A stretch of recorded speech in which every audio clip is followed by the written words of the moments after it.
Bismillahirrahmanirrahim. Assalamu alaikum. I am Atik Ali Gauhar in front of you. Today, in this video, we will only discuss the summary of the whole chapter number 1, which is Fundamental of Chemistry. इस video के अंदर हमने थोड़ा सा chapter number 1 को summarise करना है।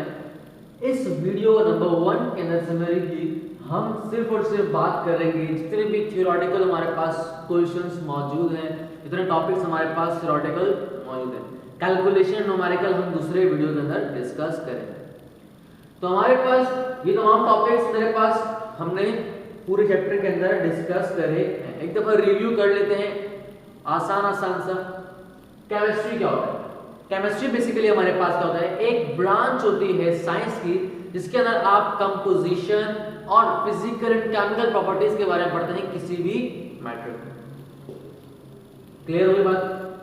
हमारे पास कुछ टाइप्स केमिस्ट्री की लिखी है, organic chemistry, inorganic chemistry, physical chemistry, analytical chemistry, biochemistry, nuclear chemistry, environmental chemistry and industrial chemistry. ये कुछ टाइप्स हैं हमारे पास, कुछ ब्रांचेस हैं केमिस्ट्री की जिसको हम यहाँ पे डिस्कस करेंगे जो हमारे कोर्स के अंदर शामिल है। सबसे पहली ब्रांच है ऑर्गेनिक केमिस्ट्री। ऑर्गेनिक केमिस्ट्री हमारे पास वो केमिस्ट्री होती है जिसके अंदर आप डिस्कस करते हैं हर उस कंपाउंड के बारे में जो कार्बन, हाइड्रोजन कार्बन और उसके डेरिवेटिव से मिलकर बनता है। डेरिवेटिव्स मतलब होता है उनसे कोई चीज हम ड्राइव करते हैं, निकालते हैं, उनसे मिलकर बनता है, उसको हम क्या बोलते हैं? Organic chemistry. नेक्स्ट इज हमारे पास इनऑर्गेनिक केमिस्ट्री। इनऑर्गेनिक केमिस्ट्री क्या होता है? हमारे पास तमाम कंपाउंड्स के बारे में पढ़ना जिनके अंदर तमाम एलिमेंट्स आते हो एक्सेप्ट, सिवाय, एक्सेप्ट कौन कौन से elements? Hydrogen, carbon and their derivatives. जो इनके डेरिवेटिव्स हैं हाइड्रोजन और कार्बन, उनके डेरिवेटिव्स को छोड़कर, मतलब वो बातें जो हमने ऑर्गेनिक में पढ़ ली है, उनके अलावा जितनी केमिस्ट्री की बातें हम कहां पढ़ेंगे? हम इनऑर्गेनिक केमिस्ट्री के अंदर डिस्कस करते हैं। फिजिकल केमिस्ट्री क्या होता है? फिजिकल वर्ड से मालूम हो रहा है, it belongs to the physical properties of chemical reactions और केमिकल कंपाउंड्स। ठीक है, फिजिकल प्रॉपर्टीज हमारे पास जितनी भी होती है, प्रॉपर्टीज जितनी होती है उन सबके बारे में डिस्कस करते हैं फिजिकल केमिस्ट्री में। एनालिटिकल वर्ड मतलब होता है एनालिसिस। ये निकलेगा वर्ड एनालिसिस से। एनालिसिस मतलब क्या होता है? हमारे पास किसी चीज की जांच पड़ताल करना, किसी चीज को एग्जामिन करना, एनालाइज करना। तो इस केमिस्ट्री में क्या करते हैं? ये वो ब्रांच है केमिस्ट्री जिसके अंदर आप कोई सैंपल को एनालाइज करते हैं। हमने जब पढ़ा था, हमने डिस्कस करा था कि इस तरीके से ब्लड एक सैंपल है, यूरिन के सैंपल हो गए हमारे पास, इन सैंपल्स को आप एनालाइज करते हैं। तो कौन सी ब्रांच यूज करते हैं हम? Analytical chemistry. Next is biochemistry. Bio means life, chemistry means the chemical reactions और केमिकल कंपाउंड्स। हमारे पास जो भी केमिस्ट्री हमारे लिविंग ऑर्गेनिज्म के अंदर होती है या फिर लिविंग ऑर्गेनिजम्स के अंदर जो भी केमिकल रिएक्शंस होते हैं या फिर कौन कौन से केमिकल कंपाउंड्स मौजूद होते हैं, उनके बारे में पढ़ना तो क्या बोलते हैं? Biochemistry. Next is nuclear chemistry. Nuclear chemistry मतलब निकला है न्यूक्लियर से। अब न्यूक्लियर मतलब निकला है न्यूक्लियस से। तो किसी भी एटम के न्यूक्लियस के अंदर होने वाले रिएक्शंस या इसको यूज करके जो हम रिएक्शंस करा सकते हैं, या न्यूक्लियस का यूज हम पढ़ते हैं किसके अंदर? न्यूक्लियर केमिस्ट्री के अंदर। एनवायरमेंटल केमिस्ट्री में क्या डिस्कस करते हैं? एनवायरमेंट के बारे में कि एक एनवायरमेंट के ऊपर इंसानी एक्टिविटीज का, मतलब ह्यूमन एक्टिविटीज का क्या असरात मुरत्तब होते हैं, क्या असरात पड़ते हैं, और एनवायरमेंट के असरात इंसान के ऊपर क्या पड़ते हैं। तो जो हमारे पास रिलेशन होता है एनवायरमेंट का लिविंग ऑर्गेनिजम्स के साथ या फिर नॉन लिविंग कंपोनेंट्स के साथ, उसको हम पढ़ते हैं एनवायरमेंटल केमिस्ट्री के अंदर in the point of view of chemistry. ठीक है, केमिस्ट्री मींस केमिकल रिलेशनशिप, या फिर मैं बोलूंगा chemical properties, chemical reactions. Next is industrial chemistry. मालूम हो रहा है इंडस्ट्रियल मतलब इंडस्ट्रीज के बारे में पढ़ना है कि इंडस्ट्रीज के अंदर हमारे पास केमिस्ट्री किस तरीके से यूज होती है। हम रबर बना रहे हैं, हम बहुत सारी सिंथेटिक चीजें बना रहे हैं जो एनवायरमेंट नेचुरली हमारे पास मौजूद नहीं होती, तो उसको कहाँ डिस्कस करते हैं? इंडस्ट्रियल केमिस्ट्री के अंदर डिस्कस करते हैं। एक टर्मिनोलॉजी है एटम। एटम क्या होता है हमारे पास? पहले पढ़ के आ चुके हैं, इस चैप्टर में हमने रिव्यू करा, हम खाली रिव्यू कर रहे हैं। ठीक है, तो कंप्लीटली समझाने का नहीं होता। एटम मीन्स हमारे पास एक स्मॉलेस्ट पार्टिकल होता है किसी भी मैटर का। स्मॉलेस्ट पार्टिकल बोल दूं या स्मॉलेस्ट यूनिट बोल दूं, एक ही बात होती है। स्मॉलेस्ट यूनिट क्या होता है किसी भी मैटर का, उसको बोलते हैं एटम, जो कि फर्दर कट नहीं हो सकता। एलिमेंट क्या होता है, बहुत सारे एटम्स मिलते हैं तो क्या बनाते हैं, एक एलिमेंट बनाते हैं। एटम्स मिलेंगे बहुत सारे एक जैसे एटम्स, सिमिलर एटम्स। एटम्स कौन से वाले, अलग अलग नहीं, सिमिलर एटम्स जब मिलते हैं तो क्या बनाते हैं, वो एक एलिमेंट बनाते हैं। अब अगली बात है मॉलिक्यूल क्या होता है। एटम्स या बोल दूं कि एलिमेंट्स मिलते हैं हमारे पास, डिफरेंट एलिमेंट्स मिलते हैं तो एक मॉलिक्यूल बनाते हैं। अब लाजमी नहीं कि डिफरेंट हो, अगर हमारे पास सेम एलिमेंट्स मिले, elements combine to form molecule.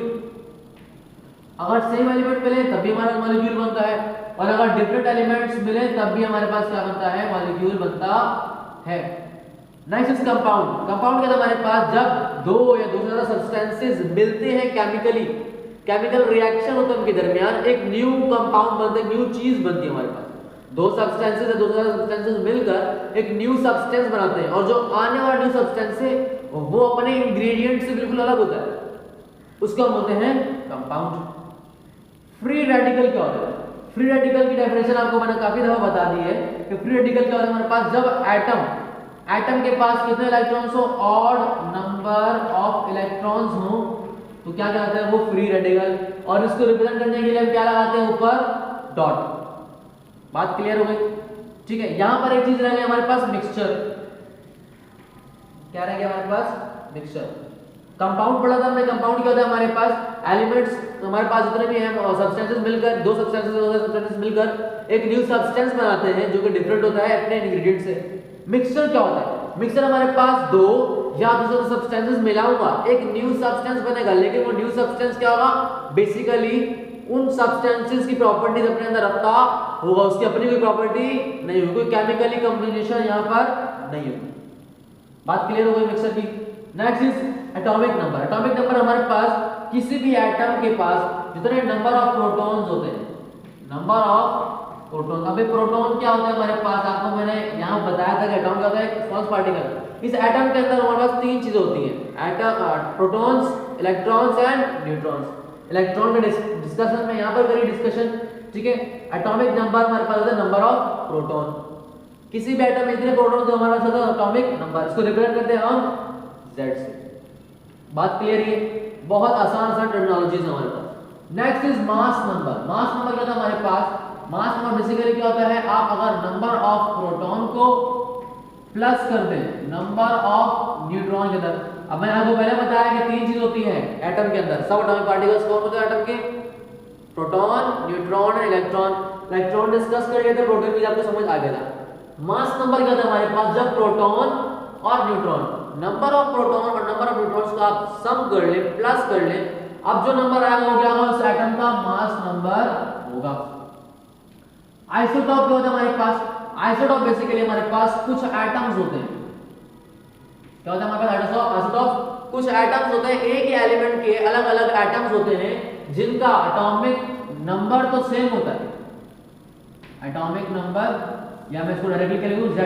Z क्या होता है, सेम, बट इनका जो A होता है मास नंबर, वो क्या होता है, डिफरेंट, एक दूसरे से। होते एक ही एलिमेंट के, एक एलिमेंट के एटम्स होते हैं, बट उनका atomic number same, atomic mass या बोल दो मास नंबर होता है डिफरेंट होता है। Next atomic mass. Atomic mass और मास नंबर तकरीबन सेम चीज है। एक एटम का जो भी मास होता है उसको हम बोलते हैं एटॉमिक मास, या मैं क्या लिख दूं, मास ऑफ एन एटम। बात क्लियर हो गई। Next is relative atomic mass. Relative atomic मास क्या होता है, आपको जब मैंने पढ़ा था समझाया था, रिलेटिव का मतलब क्या होता है, आप जब किसी चीज से रिलेट करते हैं तो हमारे पास किसी भी एटम का मास, किसी भी एलिमेंट के एटम का मास, जब आपको उसको रिलेट करें, रिलेट मतलब कंपेयर करें किससे, 1/12 मास ऑफ कार्बन 12 आइसोटॉप। क्या बोल दूं मैं इसको यहां पर, mass of an atom compared to mass of 1/12 mass of mass of a carbon 12 isotope। एक कार्बन 12 एटम होता है उसका 1/12 मास से जब आप किसी भी एटम के मास को कंपेयर करें तो क्या लगेगा हमारे पास relative atomic mass. Next is atomic mass unit. Atomic mass unit हमारे पास क्या होता है, एटॉमिक मास यूनिट एक यूनिट होता है। इस तरीके से हम मेजर करते हैं हर चीज को यूनिट के अंदर, डिस्टेंस को मीटर के अंदर, किलोमीटर के अंदर, मिलीमीटर में हम मेजर करते हैं। इस तरीके से हम वॉल्यूम को डेसीमीटर क्यूब, सेंटीमीटर क्यूब या मीटर क्यूब के अंदर क्या करते हैं, मेजर करते हैं। इस तरीके से एटॉमिक मास को मेजर करने के लिए यूनिट होता है एएम, जिसको हम बोलते हैं एटॉमिक मास यूनिट। इसका हमने स्पेसिफिक यूनिट ये रखा है क्यों, क्योंकि हमारे पास मास का यूनिट होता है किलोग्राम, ग्राम, मिलीग्राम। हमने उसको मेजर उसमें क्यों नहीं है, क्योंकि एटम होता है बहुत छोटा, उसका मास भी होगा बहुत ज्यादा छोटा होगा, उसके लिए हमने इसका बहुत छोटा यूनिट रखा है, बोलते हैं हम क्या है, AMU, atomic mass unit. Next is molecular mass. Molecular mass क्या होता है हमारे पास, किसी भी मॉलिक्यूल के जो मास को बोलते हैं मॉलिक्यूलर मास। अब मॉलिक्यूल किससे मिलकर बनता है, एटम से मिलकर बनता है। तो हमारे पास एक मॉलिक्यूल में जितने भी एटम्स मौजूद हैं, इन तमाम के मास को जब प्लस करते हैं, अब जो मास होता है उसको हम क्या बोलते हैं, मॉलिक्यूलर मास। अगर डेफिनेशन की बात करूं तो क्या होता है हमारे पास, डेफिनेशन क्या बनेगी, sum of atomic masses of atoms present in the molecule is called molecular mass. Next is formula unit. Formula unit हमारे पास क्या होता है, बेसिकली फार्मूला हमारे पास होता है कि जब कोई भी आयनिक कंपाउंड, आयनिक कंपाउंड में कौन सा वाला, जो हमारे पास 3D क्रिस्टलिक आयनिक कंपाउंड जो क्रिस्टल बनाते हैं हमारे पास, इस तरीके से सॉल्ट हो गया, इस तरीके से चूना हो गया, ठीक है, कैल्शियम कार्बोनेट, तो ये हमारे पास हमारे पास आयनिक कंपाउंड जो क्रिस्टल्स बनाते हैं, वो आयनिक कंपाउंड्स को हम रिप्रेजेंट करते हैं एक स्पेसिफिक फार्मूला से, बोलते हैं फार्मूला यूनिट। इस तरीके से आपको मैंने एग्जांपल पहले भी दी थी कि NaCl नमक का क्या होता है, फार्मूला यूनिट होता है। फार्मूला मास क्या होता है हमारे पास, फार्मूला मास बेसिकली होता है कि फार्मूला यूनिट जो है उसका मास, और फार्मूला यूनिट है NaCl। इस NaCl में दो एटम्स हैं, एक Na का एक Cl का, तो number of sum of masses of atom, yes ये बोलूं sum of atomic masses of atoms in a formula unit is called formula mass. Formula mass क्या होता है, फार्मूला यूनिट में जितने भी एटम्स मौजूद हैं, इन तमाम के मास को मैं प्लस कर दूं, जो मास आएगा वो आएगा हमारे पास formula. Next is valency. What is valency? Valency हमारे पास एक कैपेसिटी होती है या एक टेंडेंसी होती है, एक ताकत और कुव्वत होती है जिसको यूज करके हमारे पास कोई भी एटम स्टेबिलिटी की तरफ जाता है। अब स्टेबिलिटी कैसे करता है, हासिल करता है, वो या तो किसी इलेक्ट्रॉन ले लेता है या तो किसी को इलेक्ट्रॉन दे देकर स्टेबल हो जाता है। डेफिनेशन क्या होगी हमारे पास, a capacity of an atom to be stable by gain of electron or by loss of electron is called valency. Next is gram atomic mass. बहुत सिंपल सा है, एटॉमिक मास क्या होता है, किसी भी एटम का मास। जब किसी भी एटम के मास को आप ग्राम के अंदर एक्सप्रेस करें, क्या कहलाएगा वो, ग्राम एटॉमिक मास। बात क्लियर है? और एक और बात, ये ग्राम एटॉमिक मास बराबर होता है 1 मोल। जिस चीज का भी ग्राम एटॉमिक मास बराबर होगा 1 mole of that thing. Next is gram molecular mass. Same चीज है, मॉलिक्यूलर मास को जब आप ग्राम में एक्सप्रेस करें, क्या कहलाएगा मेरे पास, ग्राम मॉलिक्यूलर मास। और सेम चीज, किसी भी चीज का ग्राम मॉलिक्यूलर मास बराबर होता है 1 मोल के। Next is gram formula mass. जब आप फार्मूला मास को ग्राम में एक्सप्रेस करें, ग्राम की हमारे पास यूनिट है। जब एटॉमिक मास यूनिट आप ग्राम यूज करेंगे तो वो 1 मोल के बराबर होगा, जब मॉलिक्यूलर मास का यूनिट आप ग्राम यूज करेंगे तो भी 1 मोल के बराबर होगा, ठीक है। और ग्राम फार्मूला मास हमारे पास जो फार्मूला मास आया है उसको आप ग्राम में एक्सप्रेस करेंगे, क्या कहलाएगा, ग्राम फार्मूला मास, और वो भी इसके बराबर होगा 1 मोल के बराबर होगा। Next is mole. क्या होता है मोल? बेसिकली हमारे पास क्या होता है, मास ऑफ सब्सटेंस, किसी भी सब्सटेंस का मास, मास ऑफ सब्सटेंस, किसी भी सब्सटेंस का मास जिसके अंदर 6.02 एक्सपोनेंट 23 पार्टिकल्स मौजूद हैं। लेट्स सपोज मेरे पास एक सब्सटेंस है, इस सब्सटेंस के अंदर 6.02 एक्सपोनेंट 23 पार्टिकल्स मौजूद है, ठीक है। तो उसका हमारे पास मोल कितना होगा, 1 मोल क्या होगा उसका, 1। मतलब है कि 1 mole is always equals to a mass of substance which contains 6.02 exponent 23 particles. बात क्लियर हुई हमारे पास? Next is Avogadro number. Avogadro पर हमारे पास एक साइंटिस्ट का नाम था अवोगाड्रो, उन्होंने एक नंबर दिया। वो नंबर क्या था हमारे पास, बेसिकली पार्टिकल्स का कलेक्शन था। एटम क्या होता है हमारे पास बहुत छोटे होते हैं, एलिमेंट्स होते हैं हमारे पास बहुत ज्यादा छोटे होते हैं, तो हमारे पास ये पार्टिकल से मिलके बनते हैं। तो हमारे पास अब उसको काउंट करना बहुत मुश्किल होता है, तो क्या करा उन्होंने काउंट करके हमें बता दिया इस तरीके से 6.02 एक्सपोनेंट 23 पार्टिकल्स। किसी भी चीज के 1 मोल के अंदर कितने पार्टिकल्स होते हैं? 6.02 एक्सपोनेंट 23 पार्टिकल। और यही नंबर हमारे पास निकलता है अवागैड्रो नंबर, जो किसने बताया? एक साइंटिस्ट का नाम था अवागैड्रो। बात clear? Next is empirical formula. Empirical formula क्या होता है हमारे पास? पहली बात है केमिकल फार्मूला डिस्कस करते हैं। केमिकल फार्मूला हमारे पास जब आप कोई केमिकल रिएक्शन होता है उसको आप केमिकल फार्मूला को यूज कर रिप्रेजेंट करें, अगला है हमारे पास केमिकल फार्मूला। केमिकल फार्मूला सिर्फ एक नहीं होता, इसकी दो टाइप्स होती है, एम्पिरिकल फार्मूला और मॉलिक्यूलर फार्मूला। एम्पिरिकल फार्मूला क्या होता है हमारे पास? जो भी केमिकल फार्मूला मौजूद है उसके अंदर simplest ratio of combining atoms बता रहे हैं कि किस रेशियो के मुताबिक हमारे पास एटम्स मिल रहे हैं और एक चीज एक कंपाउंड हमारे पास बन रहा है। जो रेशियो बताता है वो कौन सा हमारे पास? Empirical formula. जबकि मॉलिक्यूलर फार्मूला कौन सा फार्मूला है? वो फार्मूला जो एक्चुअल नंबर ऑफ एटम्स बताता है जो कंबाइन हो रहे हैं। यहां पर रेशियो की बात नहीं होती, यहां पर एक्चुअलिटी की बात होती है, एक्चुअल कितने नंबर हमारे पास मिलकर एक कंपाउंड बना रहे हैं। एम्पिरिकल फार्मूला क्या होता है हमारे पास कि क्या रेशियो है हमारे पास एटम्स का डिफरेंट जो मिलकर हमारे पास एक मॉलिक्यूल सॉरी एक केमिकल फार्मूला बनाते हैं, केमिकल कंपाउंड बनाते हैं। Next is chemical reaction. Chemical reaction क्या होता है हमारे पास? केमिकल रिएक्शन बेसिकली एक रिएक्शन होता है जब दो या ज्यादा सब्सटेंसेस आपस में रिएक्ट करते हैं, मिलते हैं और न्यू सब्सटेंस बनाते हैं। उस रिएक्शन को हम बोलते हैं केमिकल रिएक्शन। अब हमारे पास केमिकल रिएक्शन की कुछ टाइप्स हैं जिनको मैं थोड़ा सा एब्रिविएट करके लिखा हूं। एंड फॉर न्यूट्रलाइजेशन रिएक्शन, इस रिएक्शन के अंदर पढ़ा था भाई कि एसिड और बेस मिलेंगे तो सॉल्ट और वाटर बनाते हैं। एक और टाइप है एसडीडी सिंगल डिस्प्लेसमेंट रिएक्शन। इसमें क्या होता है हमारे पास एक्सचेंज ऑफ आयन होते हैं सिर्फ एक साइड से, मतलब one sided exchange of ion. आप किसी को कोई चीज दे रहे हैं, आपको कोई चीज कुछ बदले में नहीं दे रहा, उसको बोलते हैं सिंगल डिस्प्लेसमेंट रिएक्शन। इसमें यही होता है। डबल डिस्प्लेसमेंट मतलब क्या हमारे पास double sided exchange of ion, मतलब मैं किसी को कुछ चीज दूंगा तो बदले में वही मुझे कुछ ना कुछ देगा, इसको बोलते हैं हम डबल एक्सचेंज। उसने भी कुछ दिया, मैंने भी कुछ दिया। तो हमारे पास यहाँ पर इस रिएक्शन के अंदर क्या होता है? इस टाइप ऑफ रिएक्शन के अंदर आयंस दोनों तरफ से एक्सचेंज होते हैं। Next is addition reaction. A for addition reaction. Addition reaction में क्या होता है हमारे पास दो सब्सटेंसेस मिलकर एक न्यू सब्सटेंस बनाते हैं, इसे हम बोलते हैं एडिशन रिएक्शन, ऐड हो रहे हैं। Next is combustion reaction. Combustion reaction basically हमारा बर्निंग का रिएक्शन होता है। जब कोई कंपाउंड हमारे पास बर्न होता है in the presence of oxygen, उसको हम क्या बोलते हैं? Combustion reaction. Next is decomposition reaction. Decomposition का मतलब होता है टूटना। जब कोई कंपाउंड हमारे पास एक टूटकर दो या दो से ज्यादा कंपाउंड बना रहा है उसको हम बोलते हैं डिकम्पोजिशन रिएक्शन। ये क्या होता है? बिल्कुल एडिशन रिएक्शन का अपोजिट होता है। समझ आ रही है? Next is last hydrolysis reaction.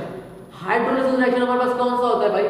Hydrolysis reaction कौन सा होता है हमारे पास? जब कोई कंपाउंड टूट रहा है, बट टूटने के लिए आप क्या कर रहे हैं? टूटने के लिए तो वाटर ऐड करेंगे तो टूट रहा है, उसको हम बोलते हैं hydrolysis reaction.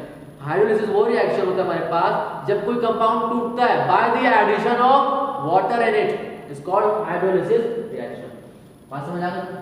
Last topic is last हमारे पास जो था वो है केमिकल इक्वेशन। अब केमिकल इक्वेशन क्या होता है हमारे पास? एक हमारे पास देखो हर चीज को रिप्रेजेंट करना है। मैथ्स अगर पढ़ते हैं, सवाल एक वर्ड प्रॉब्लम दिया हुआ है, उसको आप क्या करते हैं? पहले मैथमेटिकल इक्वेशन बनाते हैं ना। इस तरीके से केमिकल रिएक्शन जो हमें दिया होता है उसको आप एक इक्वेशन की फॉर्म में बनाते हैं, उसका बोलते हैं केमिकल इक्वेशन। अब उस इक्वेशन के अंदर आप क्या करते हैं? केमिकल फार्मूलाज यूज करते हैं, इसलिए हम बोलते हैं केमिकल इक्वेशन। अगर आप उस इक्वेशन में वर्ड्स यूज करेंगे तो बोलेंगे वर्ड इक्वेशन। बात क्लियर हो रही है? तो हम यहाँ पर केमिकल यूज करते हैं हमारे पास the equation to use to represent chemical reaction by using chemical formula is called chemical equation। इसकी कुछ प्रॉपर्टीज भी होती है, कुछ कैरेक्टरिस्टिक्स भी होती है। इसी कैरेक्टरिस्टिक क्या होती है डिस्कस करते हैं। हमारे पास केमिकल रिएक्शन के अंदर केमिकल इक्वेशन के अंदर दो चीज होती है, एक होती है रिएक्टेंट्स, एक साइड होती है रिएक्टेंट साइड, ठीक है, एक होती है प्रोडक्ट साइड। रिएक्टेंट साइड और प्रोडक्ट साइड के दरमियान एक चीज बोलते हैं एरो। ये एरो क्या होता है? Direction of the reaction. अगर एरो रिएक्टेंट टू प्रोडक्ट है, इसका मतलब क्या है कि रिएक्टेंट्स मिलकर प्रोडक्ट बना रहे हैं। अगर एरो में चेंज कर दूं, एरो की डायरेक्शन इधर हो जाए, प्रोडक्ट टू रिएक्टेंट, इसका मतलब है प्रोडक्ट टूट कर रिएक्टेंट बना रहा है। बात क्लियर हो गई। दूसरी बात, mass of reactants is always equals to mass of product. बात समझ आ गई। ये कुछ बेसिक चीजें थी जो हमने समराइज करके डिस्कस करी थी। ये हमारे पास थ्योरी के अंदर कुछ बेसिक बातें थी जो हमने पहले डिस्कस करते इलाबोरेट करके, अब थोड़ा सा छोटा करके समराइज करके हमने आपको समझाया। इंशाल्लाह मुलाकात होगी नेक्स्ट वीडियो समरी के अंदर, जिसमें हम कैलकुलेशन से न्यूमेरिकल पढ़ेंगे, कौन कौन से न्यूमेरिकल हमारे पास मौजूद हैं। जब तक के लिए अल्लाह हाफिज।